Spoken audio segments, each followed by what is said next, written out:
ఈరోజు 114వ అంతర్జాతీయ మహిళా దినోత్సవం సందర్భంగా మొత్తం భూలోకం మీద ఉన్నటువంటి మహిళా మనులందరికీ కూడా ముఖ్యంగా ఇక్కడికి విచ్చేసినటువంటి మా మహిళా సోదరిమణులు అలాగే నిజామాబాద్ నగర సోదరిమణులందరికీ కూడా మహిళా దినోత్సవ శుభాకాంక్షలు తెలియజేస్తున్నాను. ఇది 1909 నుంచి స్టార్ట్ అయిన తర్వాత అప్పటి నుంచి నిరంతరంగా మనం చేస్తూ ఈ రోజుకి 114వ సంవత్సరంగా మనం చేస్తూ ఉన్నాం. అంటే శతాబ్దం గడిచిపోయిందన్నమాట. అప్పటి నుంచి కూడా ఈ కార్యక్రమాలన్నీ చేస్తూ ఉన్నాం. ఈరోజు నిజామాబాద్లో ఉన్నటువంటి మా పార్టీ ఆఫీస్లో నా ఆధ్వర్యంలో అలాగే మా సువర్ణక్క గారు అలాగే అనిత గారు ఇక్కడ ఉన్నటువంటి సీనియర్ నాయకులు మా కార్మిక సంఘం అధ్యక్షురాలు మా విజయక్క గారు ఇంకా చాలామంది మా సోదరిమణులు వచ్చారు. వారందరి ఆధ్వర్యంలో మేము ఆనందంగా కేక్ కటింగ్ చేసుకోవడం జరిగింది. ఎందుకంటే మహిళా దినోత్సవం కాబట్టి సంవత్సరం అంతలో ఒకరోజు మాకంటూ ఒకటి కేటాయించుకున్నాము. దాని ప్రకారంగా మేము షెడ్యూల్ని చేసుకొని మరి అందరి ఆధ్వర్యంలో చక్కగా కేక్ కోసుకోవడం జరిగింది. ఈ సందర్భంగా నేను మహిళలందరికీ ఒకటే విజ్ఞప్తి చేస్తూ ఉన్నాను.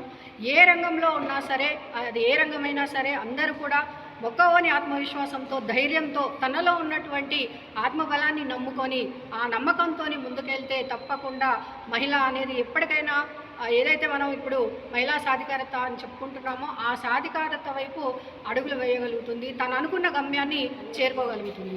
ఆ ఆత్మవిశ్వాసం లేనప్పుడు ఏది చేయాలన్నా కూడా ఒకంత భయము, అలాగే మన భయాన్ని చూసి మనలో ఉన్నటువంటి ఆ నర్వస్నెస్ని చూసి ఎదుటి వాళ్ళు కూడా మనల్ని ఇంకా అణిచివేయడానికి ప్రయత్నాలు చేస్తారు. కాబట్టి ఆ అవకాశాన్ని ఎదుటి వాళ్ళకి ఇవ్వకుండా మనలో ఉన్నటువంటి ధైర్యంతో ముందుకెళ్తే తప్పకుండా ప్రతి రంగంలో మనం ముందుకెళ్తాం. ఇప్పటికే భూగర్భం నుంచి అవని వరకు కూడా ప్రతి రంగంలో మహిళ దూసుకుపోతూ ఉన్నది. ప్రతి రంగంలో కూడా మహిళ తనదంటూ ఒక ఫుట్ ప్రింట్ని ఏర్పాటు చేసుకుంది. చరిత్రలో చెప్పాలంటే ఎంతోమంది మహిళలు ప్రాణత్యాగాలు చేసి మన భారతదేశాన్ని, మన భరతమాతని కాపాడుకుంటూ ఇన్ని సంవత్సరాలు మనము ముందుకెళ్తూ ఉన్నాం. కాబట్టి మరి ఇక ముందు కూడా మహిళలందరూ కూడా తమ ఆరోగ్యాన్ని కాపాడుకుంటూ తమ జీవితాన్ని చక్కగా ఒక మలుపు తిప్పి, ఎందుకంటే మానవ జీవితం ఒకటేసారి ఉంటుంది.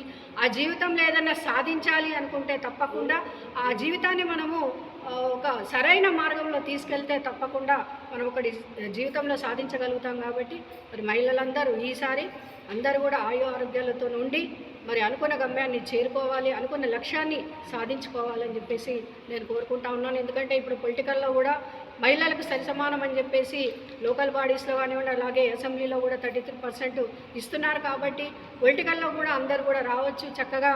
ఎందుకంటే సరైన నాయకత్వం ఉంటే తప్పకుండా ఆ సమాజం, ఆ ఊరు బాగుపడుతుంది. కాబట్టి మహిళలకు అత్యంత శక్తివంతమైనటువంటి లక్షణాలు, ఆ అమ్మవారి రూపమే మనం. కాబట్టి తప్పకుండా ఆ అమ్మవారికి అయితే ఏ విధంగా ఓపిక, సహనము, ఆ శక్తి, ఆ ధైర్యం ఏదైతే ఉంటుందో ఆ ధైర్యంతో ముందుకెళ్ళాలని చెప్పేసి నేను అందరినీ కోరుకుంటున్నాను.